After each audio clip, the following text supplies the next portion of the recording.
تماشاوان هێژادەم باش دڵبخۆین دارەمە ئیشەv دیبەیتەکە تایبەت ji were pêşkêş dikim. Mijara sereke ku li roj avayê Kurdistanê tê got û bêjkirin hilbijartinên şaredariyan in. Yanzdeh vê meha Hezêranê hilbijartin wê li roj avayê Kurdistanê û li Bakurê Rojhilatê Sûrê çêbibin ew jî navçeyên rêveberiya Xweser in. Nüfusa rêveberiya Xweser 6 milyon kes in. Lê mafê 3 milyonan heye biçin ser sinduqan û deng bidin. 27 partî beşdarî hilbijartinan dibin. Komisyona hilbijartinan 1802 navendên hilbijartinê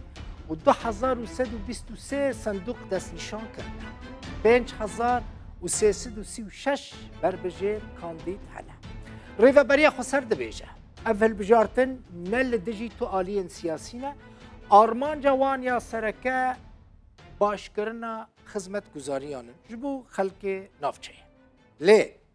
Serokkomarê Tirkiye Recep Tayyip Erdogan û Wezîrê Berevaniyê ya Tirkiye eşkere gotin ew nahêlin hilbijartin çêbibin û armanca wan hilbijartinan perçekirina Sûriye û bidestxistina rewatiyê yan jî şer'iyetê ye. Balyozxaneya Amerîka jî li Sûriyê got niha mercên guncaw ji bo wan hilbijartinan tune ne û Amerîka ev nerîna xwe ji berpirsên rêveberiya Xweser re eşkere gotiye. Wê hilbijartin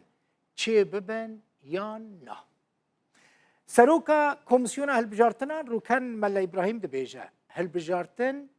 wê di dema xwe de çê bibin û heta niha tu biryarên wan yên paşxistin yan jî pêkneanîna hilbijartinan tune ye. Mîvanên min ji bo vê dîbêtê hene. Salih Geddo, sekreterê Partiya Çepa Demokrata Kurd li Sûrî ku beşdarî hilbijartinan dibin û nava rêveberiya Xweser de cih digirin ji Qamişlo gel min e. Adnan Bozan endamê Komîteya Navendî ya Partiya Yekîtiya Kurdistanê ji Kobanê gel min e. Mihemed Alî İbrahîm endamê Komîteya Navendî ya PDKSê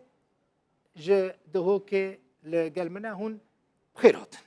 Hinek alî ku mîvanên min in beşdar dibin li gelin hinek jî ne li gelin. Salih Geddo ji Qamişlo kek Salih tu bi xêr hatî. Bixwazim bizanibim hûn wê hilbijartin çê bibin yan na kek Salih. Spas. Yani bêguman hilbijartin ji yani mafekî rewayê ji gelê Rojavayê Kurdistan û Bakurê Rojhilatê Sûrî re yani wek gote jî anî ziman ev rêveberî 6 milyon kes jiyana xwe tê dikin ji 12 sala de ev herêm rizgar bûye ji hemû aliya gelek pêk hatî di vê herêmê jiyana xwe dikin. Yani ev hilbijartinê got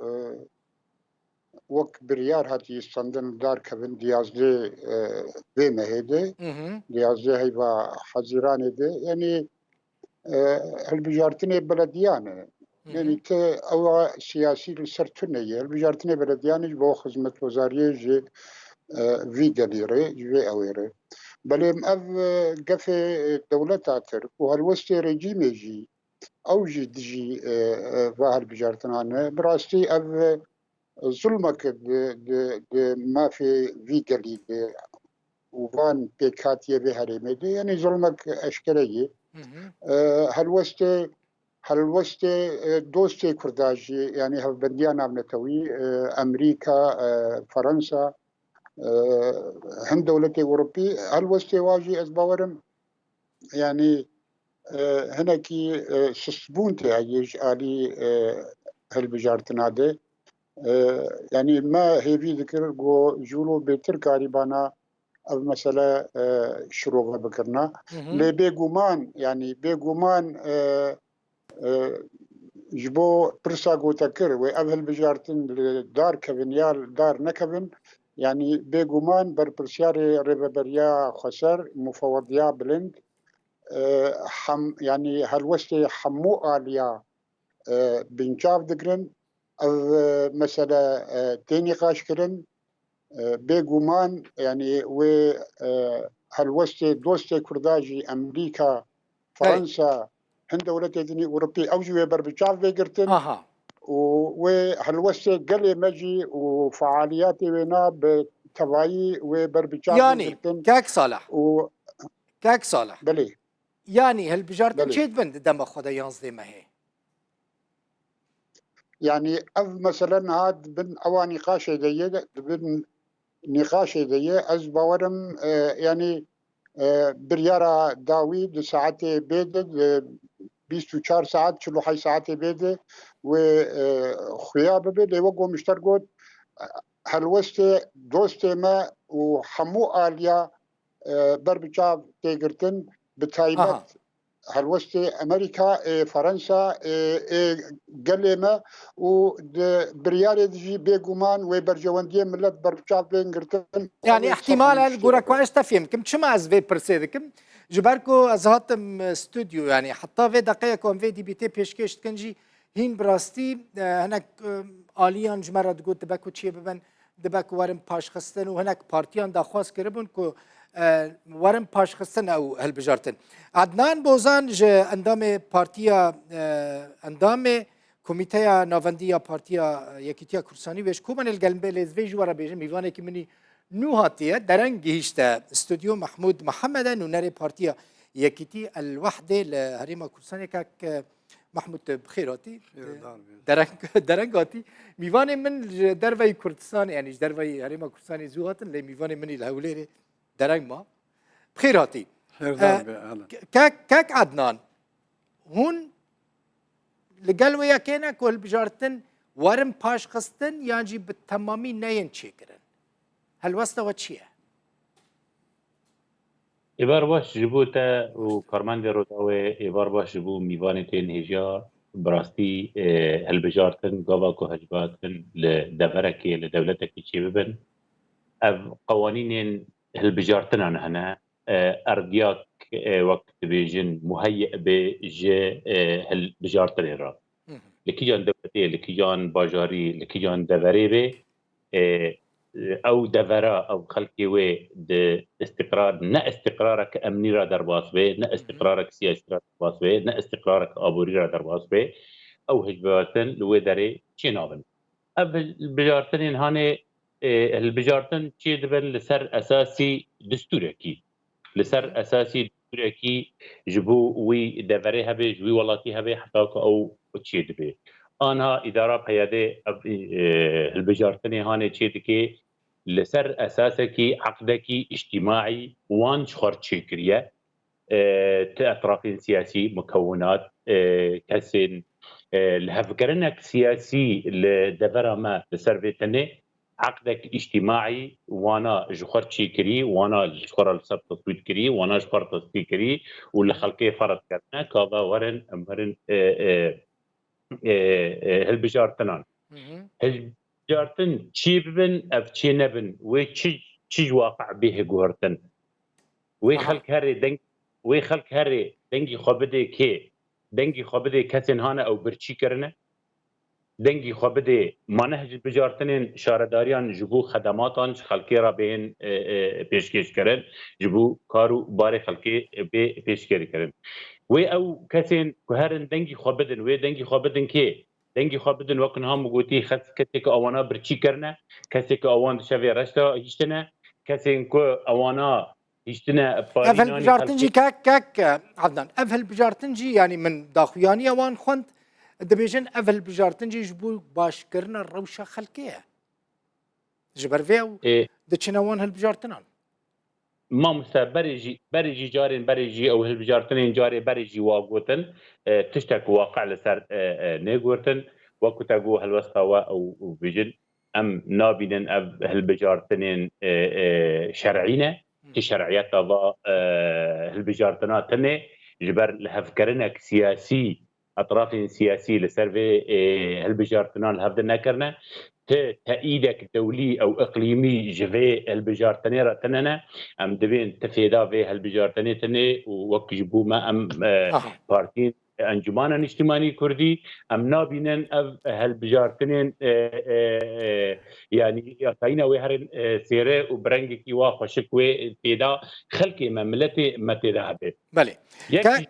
ازي ورم يكي جمتك ازي ورم جمتك كاك محمود محمود محمد من وراء بارتي الوحده الفيدري ودا خواس كربو كل بجارتن ورم باشخصن سبب ون دناف دا جهد جرن ون بشتري هالبجارتن اجدون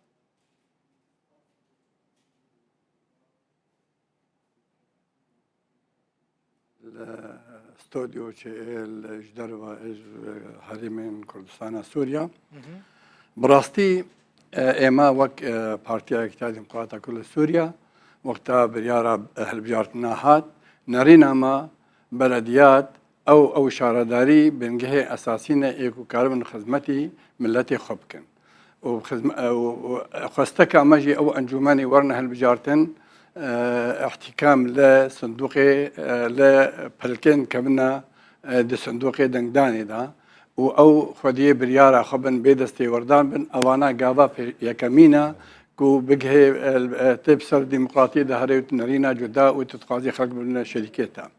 اما براستي ما بريار دايا ام مجداريه بكن لي نها غوران كارين چيبون دستبيكا كو بريارا دارخستنا هلبجارتني شارع دريا چيبو حكومتا تركي وحكومتا سوري كدنا سرختي وقف خارن اما وقت بارتي مديد اوانا نورمال اعتيادية دستبيكا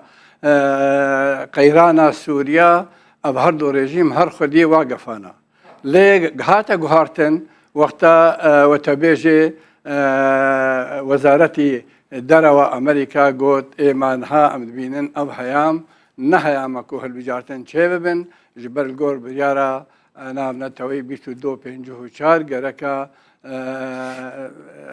شار سريك اشتيانا وديمقراطي شيبه وباشوينا حكومتك انتقالي هف باش وري دامزراندن ونوكا هالبجارتن شيبن اي نارينا ما ام بينن او جلوبا كسكا جي سركردين او زعيمه تيروري اردوغان رايك وجارك دي تركي هذي من ما توباران بكي وروجا هالبجارتنا او دروني وديسا دس بيمكن اي باشا كاك محمود ودمك وبريار دا هون هالبجارتنا تشي بكن هون لويا كان نفكرين كو تركيا قبولناك امريكا نلقلا حكومة سوريا قبولناك هرم نارامة تفيويا كيجي وخواستون هالبجارتنا تشي بكن يعني واف دراسات نكر واف تشت وقتا بريارة هالبجارتنا هادان نا امريكا موقف خدابو ونا تركيا روج تركيا خدي قفي خويا بس قال دربا قفات كي ودستي خد برخورد بردي بشتيكو موقفي امريكي دركت حكميكو امريكان ان فيها يميدا هف بيمان اللي قال قصد اللي ديجي تيروري وبهذوره دكن او بريار داو انه ام بين هيام نقن جاوك او هالبجارتن شيبن براستي ريفراندوما هريمي كردستان هاتا بيراما اما مديت من نارينا من وقود خديه برياري الهفدورونن وكاربن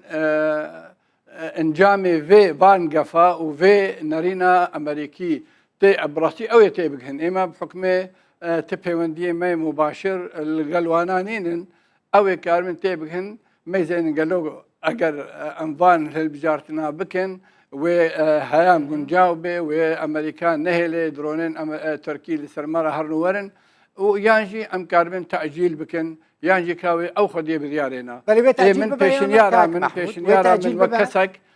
بيشنيارا بلي وتاجيل ببياننا والله از نزانم شاندك بارتيا ما بارتيا بيشفرو شوبون بجهين بالبرسيارة رشتيبون صار دخالة خالا يكمين قفتو لسر بهاين قنمي أفصال إيكو هما حقي صار بسري جيدات كفي ودودوجي مناقشة روشة هالبجارتنا بكن قهانا تشي انجامي حتى انها اقامليني بلي محمد علي محمود اندامي كوميتي نوفانديا بدا كسي دهوك استوديو مايا دهوك القال منك محمد تشد بيجي سرفان دانكرنين كو انه نرین پارتیان دوی دی بیتی دا دبیجن هنو که پدا کسی هلوا سبت زانم هون بشتار نابن لی چما هون بشتاری هلبجارتنا نابن اگر هلبجارتن چی ببن سبب چیه؟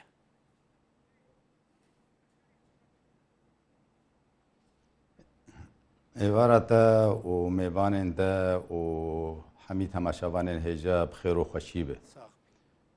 بگمان هگر امسر هل بجارتنی و بریارا پیاده گودوی داوین تالی دادانین و دست نشان کره دی ام هنگی پشون دا وگرن سال 2020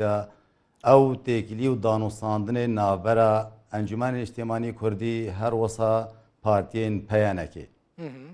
لودره هفدیتن حاضر بینا گرینتیدارا امریکی و برپرس قصده برز مظلوم عبدی او مسألة هاتن باردوام كرن سر سي خالة سياسي خالة ريفابريه خالة لشكري وقو بردوامي جري كفتنا دهو جرا سالة 2014 جبروي كي دانو صادن باش هاتن كرن وهنك خال هاتنا بيكاني تيجيشنا سياسي هاتا كرن ام بهيفي بينقو هر سي خالجي ورن بيكانين ورن جيبه جي كرن لي مخابنی و نهات پیکانین هیویا ما اوی او پیکانین او حاضر بینا واگرین تدارا دجبر اولب هاتن ور پیکانین پشت ورا ماوای کیمی سالکی جیری سالک دستایا بلند او كاك محمد افل بجارتن افل بجارتن افل نهل بجارتن سياسيين افل بجارتن شهرداريان ين محلينا ين خدمة جزارينا يعني او تشتي بيجي مثلا سياسية يعني اف دبيجن ينكو اف بريار ايرو بدگرن بله اف بريارن ايرو هما هر وها گريدايا بوا دانوستاندن ناورا ما وگو انجمن اجتماعي كردي هر وسا هيانكي بو و گريدايا جبر او بابت هگر سرکفتی با ما او دستیا بلند بهاتی آواکرن لیوگریا کردی بهاتی آواکرن لیوگرا کردی و خودی بریاری بیاد کردستان روش آوادال سر همی بابتا بابت سیاسی بابت لشکری بابت ریوبری کاری که هفبش ناورا هر دو لایانان پیانکی و انجمن اجتماعی پیانکی و انجمن اجتماعی کردی دا و بهاتا پیکانین ایرو امن ندوه روشا هداوان ایرو امل کارن پیشتر و خوشتر و ماستر بار مخابنی و کار نانین پیک نانین بن پیکرن هگر او بهاتا آواکرن پشتی بهاتا اکتیف کرن او قرار و بریار و آواکرنا لیوگرا کردی ما ایرو امن ندوان نخوشی و زحمتی آدابان يعني هون كريزبا ايرو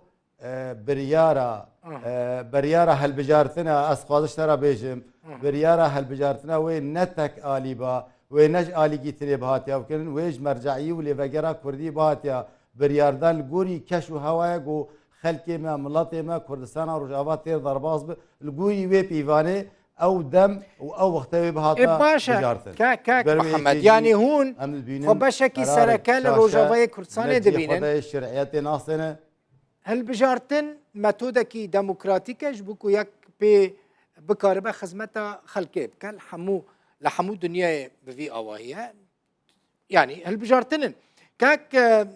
صالح جدو من خاص في بزانب مثلا هناك دوي باوريه دانا قافل بجارتن دبان نا ديمقراط بن مثلا نونري وزارة دربا يا امريكا بيامنير ما ي امريكا واشنطن راغوت او يعني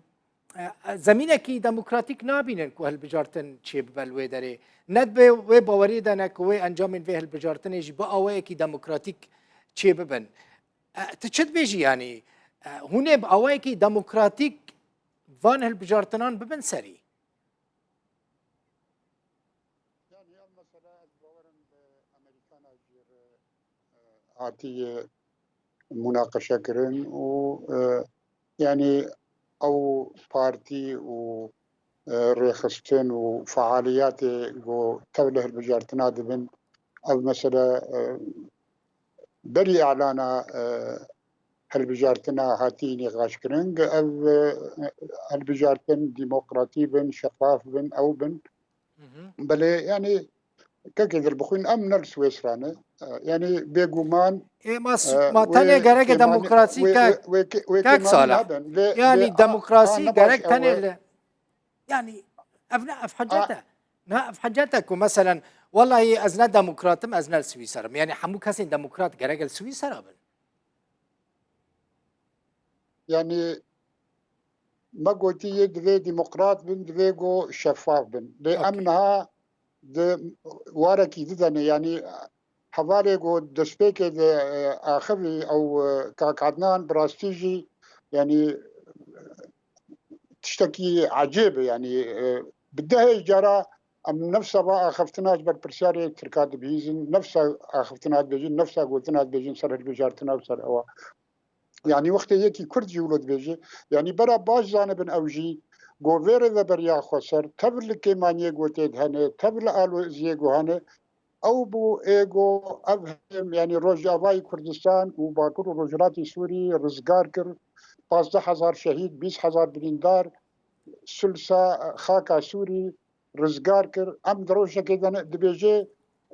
عقد اجتماعي نزانم شي عقد اجتماعي زيدي 6 بارتي كي مشاركة كر كي جبتي عقد اجتماعي أبهي ديه وبيشتر ن بارتي كردي تنه يعني حمو مكونات يقول بها هرمين بكردي خبه بسرياني خبه بأرمني خبه بعربي خبه تبدا مشاركات في أويت كريه لأنها أمد مسألة هالبجارتن هذا أول بجارتن وببن يا نابن يعني أم دزانن روشة سوري بالتبايي آلوزة روشة كردي تايبت هي وقف هنا وتهديد هنا هالوست دوست ما وق ما قلت أمي بر بتشعب بقرن إيه أمريكانا إيه أوروبيا أمي بر بتشعب بقرن هالوست قال يا أخوة يعني أم قبول ناكن جو أم بري قال يا أخوة بذن خطري وبذن أوي بيقومان أمي ببريارة كذا كبن جو أو بريار تيك هذا خزمتا قال مدو ببقزنجك قال مر وج بيشاروجة ده أف دولتي نابنتوي بتايبت إيه هالبديان نابنتوي أمريكا فرنسا أو بخجي يعني آلي كاربن بيشت جيربن جبو جو هالبجارتن شيببن دبي هريمي ده وأم دخازن أو هالبجارتن دبن إشرافة ومراقبة مجتمعي دولي ده برابين أو برابين آلي كاربن أو بن جبو جو يعني بيتر ديمقراطي بن بيتر شفاف بن تو آلي ناف دولتي قبول كرنك وباشداري چافديرية هالبجارتن عم ببن ده چافديرية ده جه بقرن كاك صالح يعني ما قلتي كي بي چافديرية بك أم حاضرن بكن دوان ساعتي بيدي وقوم اشترقوتنها ويعني بريارة داوي وبي خويا كرن أهل بجارتن والباش كبن ياوي شباب يعني هالبجارتن نقاش دي باشا أفد نقاش دي أمي جي وكانوا تشدر وداوي دا بدن يعني هالبجارتن وباش كفن يعني وبجارة كده نين تشيكرن جبركو آلين داخواز دكن كو هالبجارتن نورن باش خستن هالبجارتن نين تشيكرن مثلا تركيا اشكرت بيجاز دشوبينم دبيجن اف سياستك پرچکرنا سوريا خطر السر آسایش ترکیه چید که مشروعیت خازم ویرنگی دست خواه بینن که عدنان تو دبیجی تنه پیاده وان البجارتنا بره و دبا و عقد الاجتماعي یا پیاده تحمود شدید خیستی پیاده لی 27 پارتی دوان البجارتنا دا جهد گرن دوان پارتیان همو پارتیان پیاده دبینی تقبل بهون ريز واحترام او جبارتي هنا كود اداره بيادي كريدا حركو كماري قال تشتكي الهندرد كي قال خدماتك كي قال انتهاكاتي كل سر عرضي شيء دبي او بري ما بدن تركان وتركا واغوتي وقت ما كامله فيغو تنوارد تنن ده حذروا انه زاد دستيكا او مبادرات كوهات شيكرين جبو يكبونا موقف كردي او دا استاندنا كردي تشيبو تماما يوجد او برسجريكا انتخابات يكجي او مناقشات هانا ودنيرينا سياسي دا وما دست فكر او لهات لهفكرن البجارتن شي ببن پشتی لهفكرن كاملا بي امذكرن پشتی وان بصالكي پشتی وان بصالك هيرو دوستين كردان دولتين خدان باندور لسروشا سوري وكردستان سوري بالتيبات تماما هيرو دساني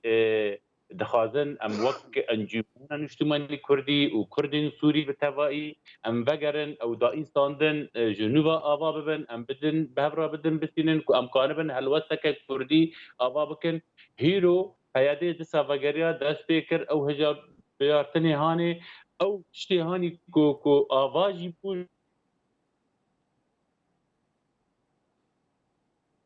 بله انترنت نباشفو كاك محمود تجربه ويا هالبجارتنا لعفريني هيا هالبجارتنين شارداريان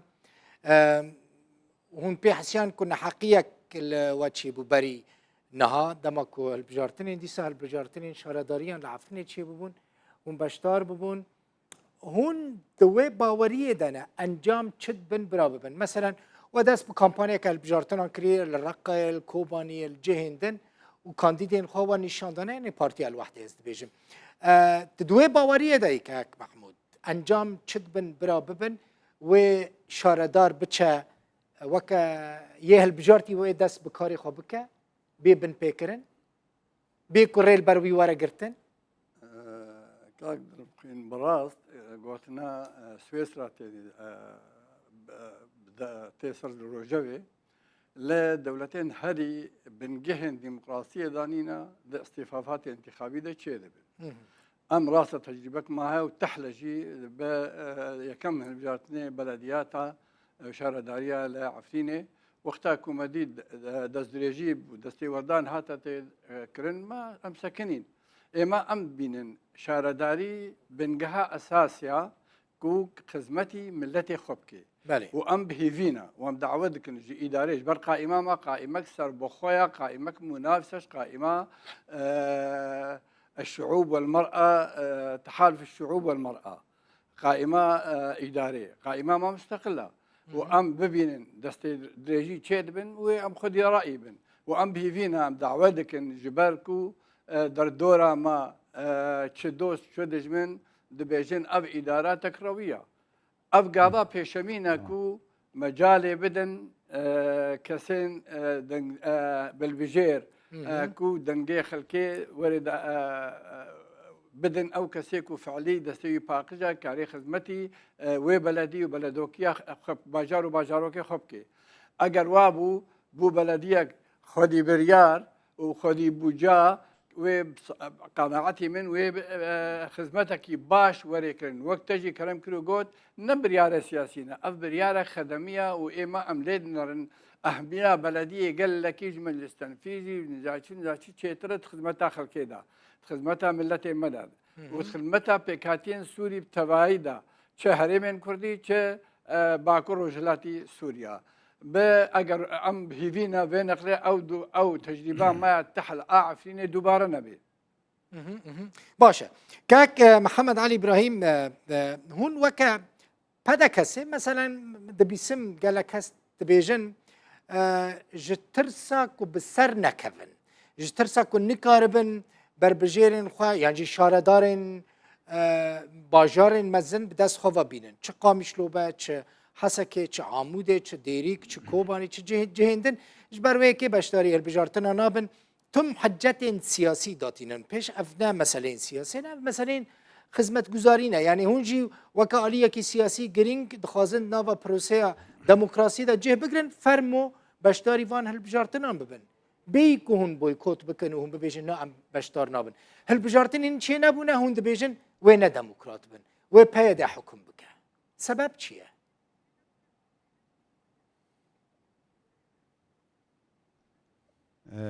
كاك دلبخين بيجي المجرب لا يجرب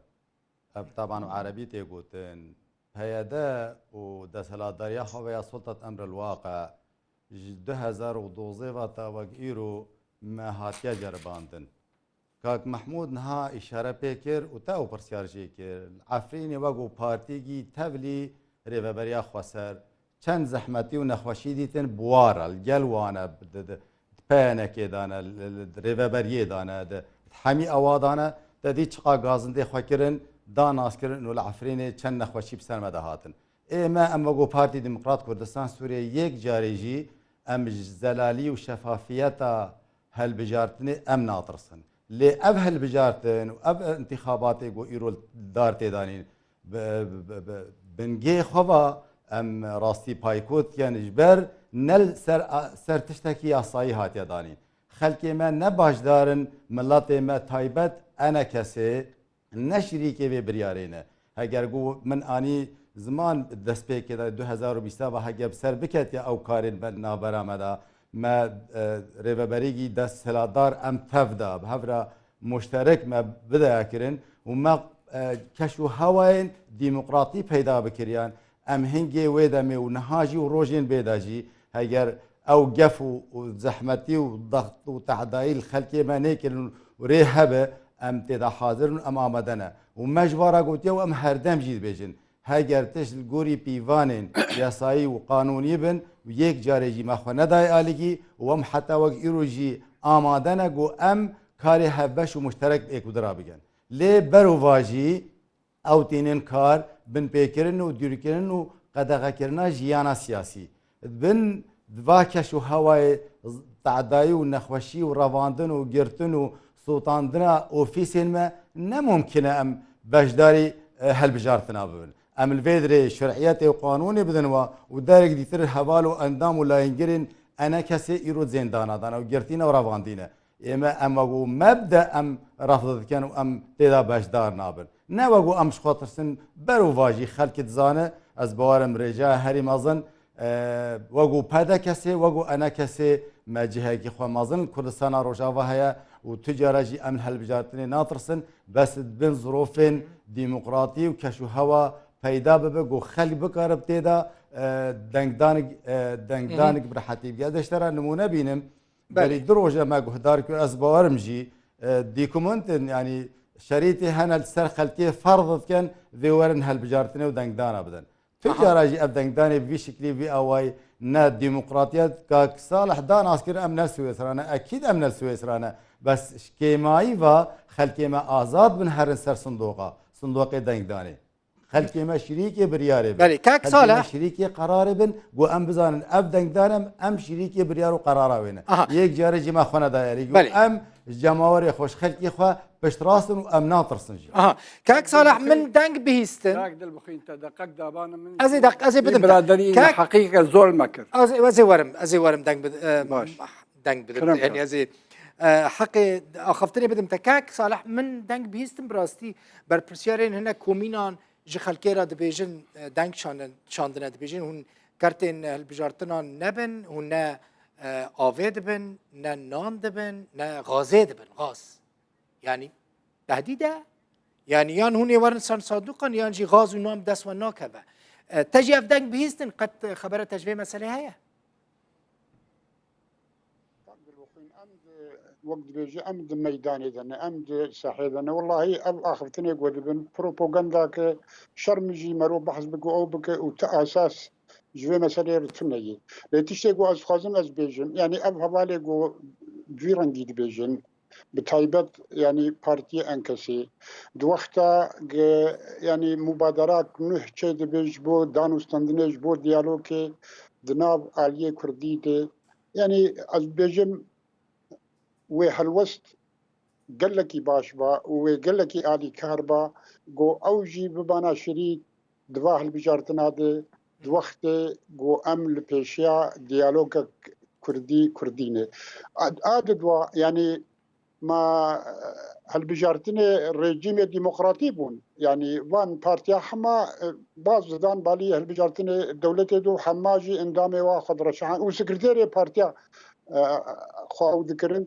ودكتن وان هالبجارتنا دولته ده حر دماغو تشدبو بيغومان تب تجربانه اب هالبجارتنا غوناوي تشيبن و ايغو برين هاجي تشيبون تب تجربانه بده جارج رژیم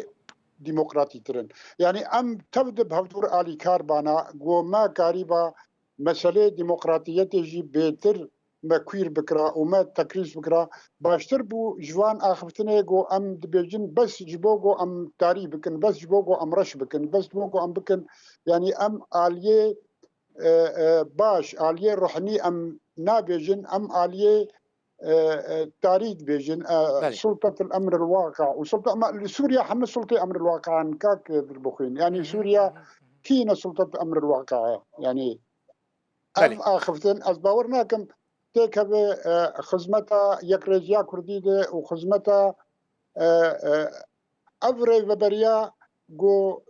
يعني بشك مزنج كرامتا كرد لكرد وقران دوان 10 سالي داويدي بله كاك عدنان بحث ديمقراطية البجارتنا انتكر كاك صالح جيد بيجا برپرسين بارتيان سكرتارين بارتيان ده البجارتنين حكومة سوريا ده جي خوكرن كاندي تنك جوان بنا برلمانتر جيج بارتيا تجي يعني بارتيا وجي ليه تجربة بكن شما تجربة ناكن تجربة بكن بشتري البجارتنا ببن نا ديمقراطيك بو بيجن نا ديمقراطيك وكحمو ولاتين دنياي تكتل بخون إما وك بارتين أنا كسي وك أنا كسي البجارتنين كو أمنا خدي بريارة سياسي بندويدا أم بشداري وين نابن جبر أم تقاصائي جبا هالبجارتنارا نابينن يعني بارتين كو بشتار دبن ببورنا بارتين بشتار دبن نخدي بريارين سياسينا ما مسا بريارة سياسي ددس بريارة عسكري دايا ندس بريارة سياسي دا يرو شارداري لسر عرضي نقانن تقوهارتني تشي بكن اگر راس بريار وريزي جي دنگي خلقيرة دقرن اگر احتراما دنگي خلقية دكن با تنها قال 6 مليون انسان كر بريز صالح قال 6 مليون انسان كر لبي دبري 6 مليون انسان بتوائي او كسي لسر عرضي بتوائي دنگي قبلن كر جو افظلمك تعداك والخلقي مكر نرخي جنم و ارزان كر شما ريزي جدنگي خلقي راناغرن بلكي انها ببيجن شارداري بشك جي خلقي هري سر صندقان وبشك نري لي هما ازباورم حطاني الي جريوان حطا كارمندين وانا حطاني ايكل جموانا شغلن دنگي خبلت كرن جو اب تعداك اب كوشبريا كيفدكي او خلقي دوري دي عرضي دخي ون خلقي زلمي خلقي كن بخلقي تبائي دنگي خبلت كر شما او ريز دنگي خلقي ناغرتن آنها وقال ديمقراطية انتخاباتها كر ديمقراطية انتخاباتها بريكو انتخابات دست بي بكن بريكو هالبجارتن دست بي بكن او تشغبوا وقت دبيجن تشتي هاني بشارتي هات زلال كرن بدهان نلجيكي تاني لدبرن كردستان السوري بالتبائي لسر جروبين واتسابي لسر دنگان خلقينا دشينن هبونا وهاتنا ولسر صندوق الانتخابات بطاقه انتخابي اهل بجارتنا شبكن مقابلي وين نان مقابلي وين مازوت مقابلي وين كهجر ونان ابانا جيش كي تسوانا كم ابيا تهديدا جبو بزورت تخلقي تني سر كرا بيجي تني سر صندوقان امينان واب وكهرباء لسر تقوت بكن الديمقراطيه حقيقه ديمقراطيه وان ابايا جبركو براستي ام تقول انه تجربه بكن تجربه ما بذي اداره سلطه امر الواقع براستي تجربات هل وستوى كاك عدنان هل وستوى ويا اوبوزيسيوني يا ائتلافي فير بيجم يعني هل وستوى وان هما نيزكي هذا يعني هل وستوى اوبوزيسيوني نيزكي فيا حكومة مؤقت حكومة انقاذ عشيرة كل آلية ادلبي وان دران دمينن وكاسي الورد مينن هالوسطة وكهذا يعني جبوتشو هنا الوسطة كجوان جداني شنادن لهم بريفان البجارتنا قناعتي منا نه الوسطة مجبو دفرك دن وآليكي دن سياسي هالوسطة وان بتشهوي هالوسطة ما جروجا أول دا مقوتي إما أم تجاري نابن شريكي في إدارة أجر ام نبن شريكي بريارة سياسي لسر في اساسي مدى استاندن دست بكريه ما قوتي هجار زبينك أرضياك بي بيدا كرن أما ببن شركة بريارة سياسي أموان بتفا أم ببن بري شركة بريتري هجار دبرة كدن بريارة كدن رجلي أف قناعتي منا إمام قناعتي خمار سكن فيدا ملتي ملكي دره أم شركة قرارة سياسي أنا ناف دولتنا قرارة ضد بينجو شار أو يا كجبو سوري بتفائي بي أفاكرن دبري كرديجي أو جي بتمندياك وكردي هي كاك محمود تقول نحقيك اللي تهاتا كرن يعني محمد علي إبراهيم نحقيل تكرن شو نحقيل تبو؟ بالراس حوالي من بابي نادو رئيس حرمتان جيرها كأنه هواك محيطك ديتك أم ندبا نكيدنا وأم اندامن دمسد إذا أجر أم ده بيانا كده بقى إمامة وقائمة تحالف الشعوب والمرأة وبوارة بقى إمام ما ينسر بخبنا إما أم دنافا مسد دانا مسد كاك مجلسة سوريا ديمقراطية مجلسة سوريا ديمقراطية أم اندامن تدا سيوانا ريفا بريا خسرة يعني جورا بني مجلسة سوريا ديمقراطية خسرة أفيدن حمود بندان أشيروفكم أو مسد بري أف إدارة تبدأ شيء به يكش بريارة وبرنامج بارتيا مايا أم دخازن أولي تفقرا كردي بموقفك وبشترا أم ما زال أمين جارسريا ما للشامة وبخلكي سوريا ريا كونغرك نشتماني سوري شبه حمو بيكاتي تيدا حازبن حتى نونري نظامي تيدا حازبن حتى مكربن ميثاق دستورك سوريا رشيكن انجام تشبن كاك محمود انجام تشبن دوي كاكي ما عدنان خزيش خيرا خديرا ام لابشن اف اداره بيشوشار قيراتا كم كوريوي الزحفن رخني مالدي تجينا لي اداره كردي تشقاسي دكتاتور بي تشقاسي ظلم وتعداريه المبكي باشترا داعش باشترا مرتزقته بائتلاف دا او يكون نها هرمن عفرينه خزي هما اشاره جارك او عدنان وين دردوراوي قريبا بحثا وانتهاكاتكو لعفرين دبن بشكل بتشوك جيب قوتانا قهرت لك ديموغرافي تشيبو انها واردوغان بيجي از ديجي هل بجارتنا ما جبو يكيتيا سوري بهنا بارشابونيتكي ما بارشابون بسطرها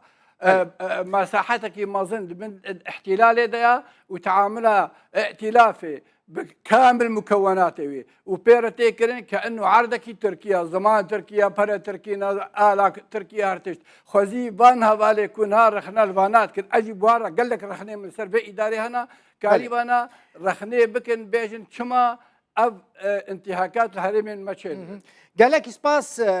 دم هات دي خاطر ابو خازم بيغمان كيمبو صالح قدو سكرتير بارتيا تشابا ديمقراطا كرد سوريا قامشلو عدنان بوزان اندام كوميتي نافنديا بارتيا يكيتيا كردستان كوباني محمد علي ابراهيم اندام كوميتي نافنديا بدكسج دهوكي ومحمود محمد نونري بارتيا الوحده لهريما كردستان ميفاني ببن مالا وافا هون وبرسبا برسين مدة تماشباني نيجا مالا وجي افا وتماشاكر حتى بلتنا كدن يانجي حتى دي بيتا كدن بمين خوشي ده خاطري